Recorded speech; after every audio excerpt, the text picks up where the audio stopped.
জয়গুরু বন্দে পুরুষোত্তম।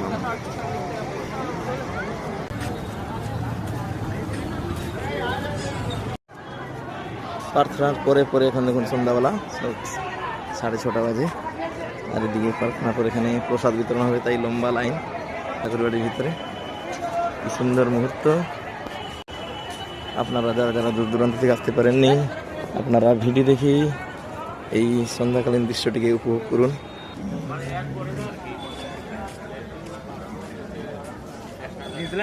তেল ভাজা খাওয়া হয় এখানে, মাশরুম চপ, পনির চপ, বিভিন্ন রকম কাঁঠাল চপ। এই যে দাদা বৌদি ওনাদের দোকান এখানে ঠাকুরবাড়িতে। এখন কি সুন্দর এখানে এই যে বিভিন্ন রকমের চপ। কেমন লাগছে খেয়ে? মিত্তাইশি মানে খুব সুন্দর, জাপানি ল্যাঙ্গুয়েজ মিত্তাইশি, খুব ভালো, খুব সুন্দর।